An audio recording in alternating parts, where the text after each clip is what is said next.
অবৈধভাবে দখলকৃত সরকারের বিভিন্ন খাস জমি, বিশেষ করে খালগুলো দখল হয়েছে, নদীর দখল হয়েছে, তারপরে খেলার মাঠ সহকারে পার্ক দখল হয়েছে। সেগুলো পুনরুদ্ধারের জন্য আমাদেরকে কাজ করতে হবে। একটা সুন্দর বাংলাদেশ গড়ার ক্ষেত্রে সবচেয়ে গুরুত্বপূর্ণ অবদানটা যারা গভর্নমেন্ট সার্ভিস হোল্ডার আছেন, যারা আমরা সরকারের সর্বোচ্চ নীতি নির্ধারকের দায়িত্বে আছি, একটা সুবর্ণ সুযোগ আমাদের জন্য এসেছে। একটা সুন্দর অভিজ্ঞতা দেশের মানুষকে, নগরবাসীকে দেওয়ার একটা সুযোগ আপনাদের হাতেও আছে। আশা করি আপনারা সেটার সদ্ব্যবহার করবেন এবং সেক্ষেত্রে সকল ধরনের সহযোগিতা, সকল ধরনের সাহস সহযোগিতা আমাদের থেকে পাবেন। নাগরিক সেবা দেওয়ার ক্ষেত্রে সর্বোচ্চ দায়িত্বশীলতার পরিচয় দিতে হবে। আমাদের একটা বড় অভিযোগ জনগণের দিক থেকে একটা আসে যে নাগরিক সেবাগুলোর ক্ষেত্রে যে দীর্ঘসূত্রিতা এবং হয়রানির মতো যে বিষয়গুলো ঘটে। আমি জানি অনেক চ্যালেঞ্জ আছে এখন, কাউন্সিলররা নেই, সহ প্রশাসকও পূর্ণ দায়িত্বে প্রশাসক নেই।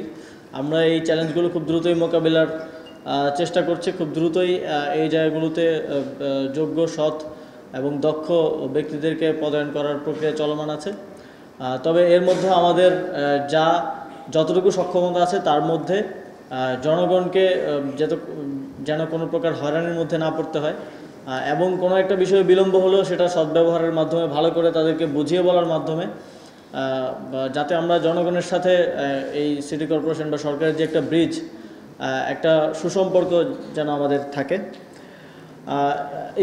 ইতিপূর্বে এডিপি মিটিংয়ে আমি বলেছিলাম যে প্রত্যেকটা প্রকল্প আবার রিভিজিট করার জন্য, যেগুলো পাইপলাইনে আছে। কারণ ইতিপূর্বে আমরা অনেক পত্রপত্রিকার মাধ্যমে দেখেছি যে যেখানে একটা প্রকল্প বাস্তবায়ন করতে 100 কোটি টাকা প্রয়োজন, সেটা 400 কোটি টাকার প্রকল্প নেওয়া হয়েছে।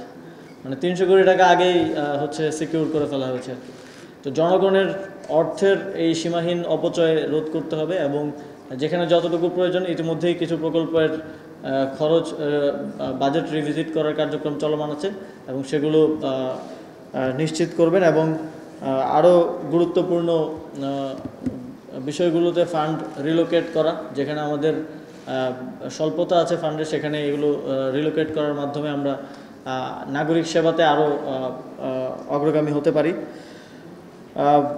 আপনারা জানেন পানি উন্নয়ন বোর্ড কাজ করছে ব্লু নেটওয়ার্ক তৈরির জন্য খালগুলোর সংরক্ষণ এবং পরিষ্কার পরিচ্ছন্নতা কার্যক্রমে, এবং সেখানে নগরের ক্ষেত্রে আমাদের সিটি কর্পোরেশনগুলোর একটা বড় অবদান রাখার সুযোগ আছে। তো এটা একটা ইন্টিগ্রেটেড প্ল্যান হিসেবে যাতে আমরা কাজ করতে পারি, আরও যারা স্টেক হোল্ডার আছে, পানি উন্নয়ন বোর্ড সহকারে আরও যারা আছে। কারণ একদিকে দেখা যায় যে পানি উন্নয়ন বোর্ড একটা কাজ করে, আমরা আর একটা কাজ করি। তো সেক্ষেত্রে ইন্টিগ্রেটেডভাবে পরিকল্পনা নিয়ে করতে পারলে আমি আশা করি যে আমাদের নগরের যেই জলাবদ্ধতার যে সমস্যা, সেটা অনেকাংশেই করা সম্ভব।